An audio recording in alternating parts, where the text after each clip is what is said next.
¿Qué tal? Nos da mucho gusto que nos acompañe en Sin embargo al aire. Ustedes saben que desde hace muchos años el presidente López Obrador, o López Obrador cuando era candidato a la presidencia de la República, ha sido objeto de constantes ataques y denostaciones. Sus rivales políticos no lo entienden, no se han esforzado por entenderlo, y ahora que está en el gobierno como presidente de la República, es más simple para la oposición insultarlo que tratar de comprender las razones por las cuales toma decisiones, y también algo muy importante que irrita a la oposición y a aquellos grupos que la respaldan: la popularidad que el presidente conserva a pesar de que ya está transcurriendo el cuarto año de su gobierno. Sobre ese asunto, sobre ese tema, compartiré mi columna Puntos y Contrapuntos con todos ustedes. El problema para los opositores al presidente Andrés Manuel López Obrador y para la oligarquía que entrevera los intereses de la clase política corrupta, de sus ideólogos intelectuales y de sus socios privilegiados del sector privado, es que más que entender al primer mandatario y las razones por las cuales sigue conservando un apoyo mayoritario de la población, se han empecinado en denostarlo.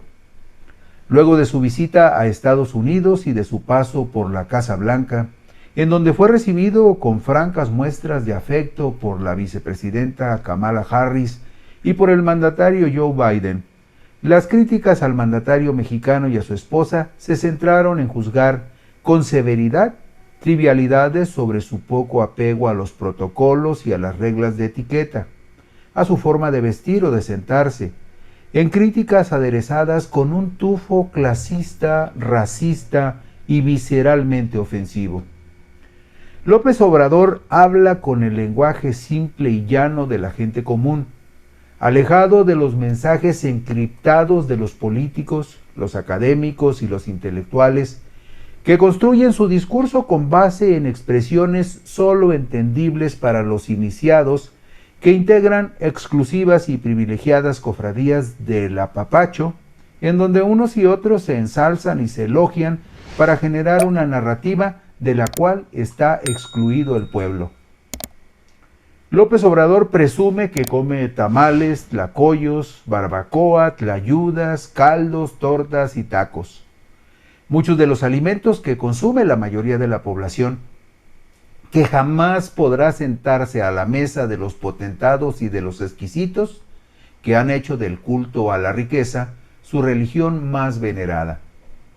Por primera vez en muchas décadas, quizá desde la época del presidente Lázaro Cárdenas del Río en el periodo 1934-1940, la mayoría del pueblo pobre siente que tiene un presidente que le pertenece, que le representa, que habla por ellos y en defensa de sus intereses, que se identifica con sus formas y sus expresiones, que comprende la triste realidad de marginación que vive la mayoría de la población. Por lo menos durante las 4 más recientes décadas, México fue gobernado por una oligarquía. El gobierno, el poder o el dominio de pocos en su propio beneficio y sin consentimiento popular.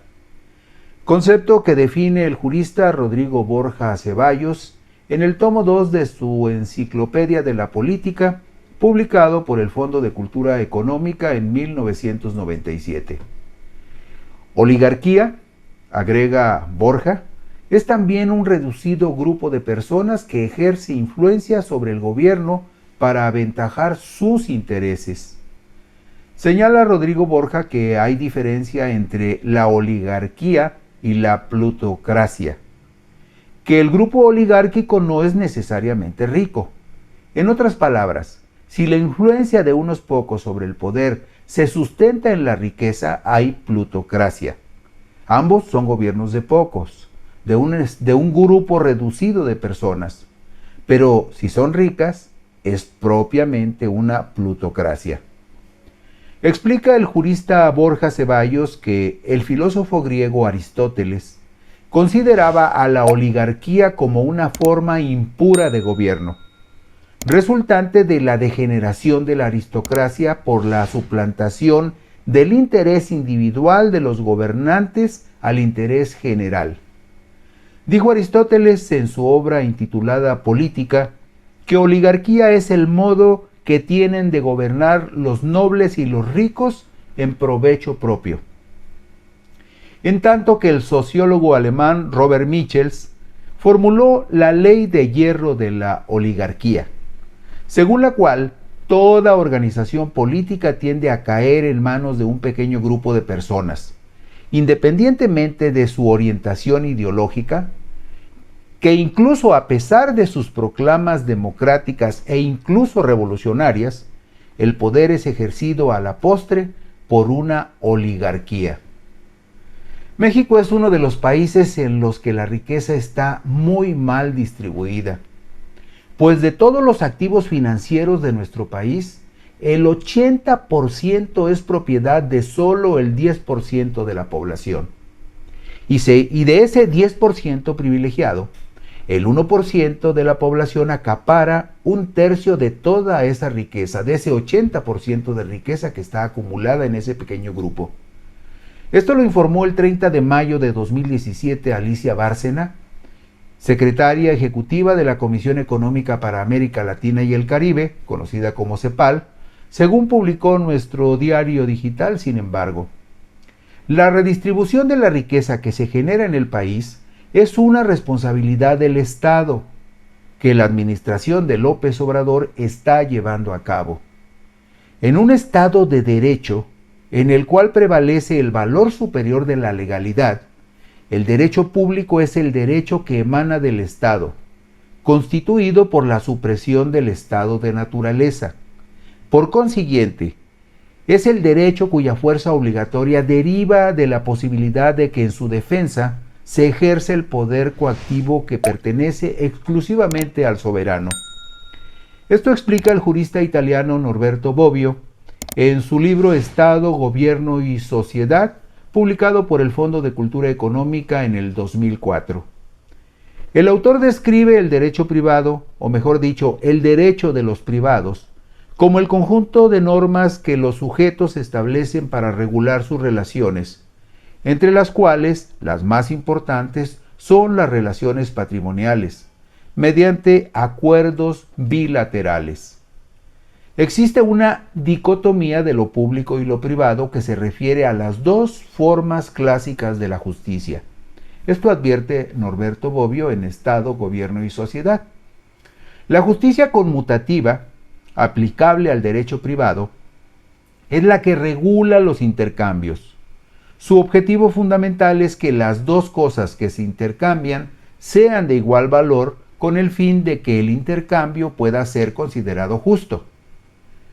La justicia distributiva, aplicable al derecho público, según explica Bobbio, es en la que se inspira la autoridad pública para la distribución de honores y gravámenes. Su objetivo es que a cada uno le sea dado lo que le corresponde con base en criterios que pueden cambiar de acuerdo con la diversidad de las situaciones objetivas o de los puntos de vista. Para que el Estado lleve a cabo esta justicia distributiva, el jurista italiano describe los criterios más comunes: a cada uno según su mérito, a cada uno según su necesidad y a cada uno según su trabajo. Finalmente, podríamos explicar así esta dicotomía. La justicia conmutativa ha sido definida como la que tiene lugar entre las partes, en tanto que la justicia distributiva es aquella que tiene lugar entre el todo y las partes, entre el Estado y las personas.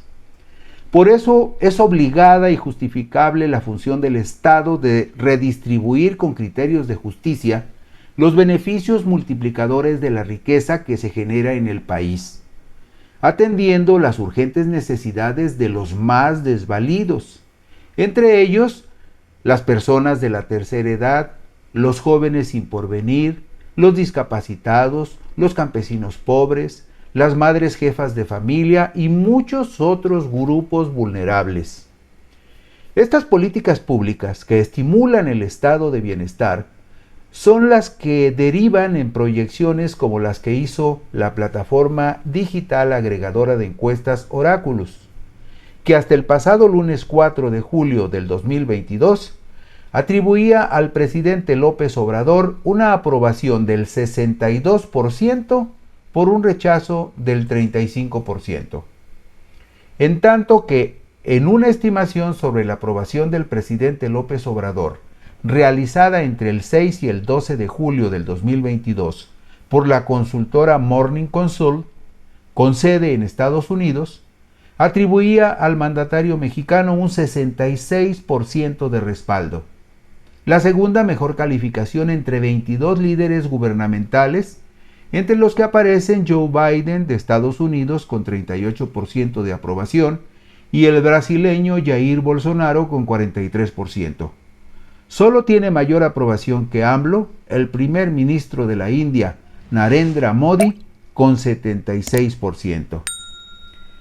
El problema para la oposición y para la oligarquía que se escuda en PAN, PRI y PRD, partidos a los que impulsa hacia una alianza electoral para los comicios presidenciales del 2024, es que el país experimenta un cambio profundo, donde las mayorías se expresan y se congratulan de ser escuchadas por su presidente.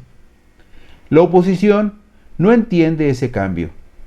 No le interesa entenderlo y es muy probable que solo lo comprenda cuando el fuego termine por consumirla y convertirla en cenizas. Les agradecemos mucho su atención, su interés y que compartan nuestros productos informativos. Si le apetece, por aquí nos encontraremos dentro de una semana. Muchas gracias.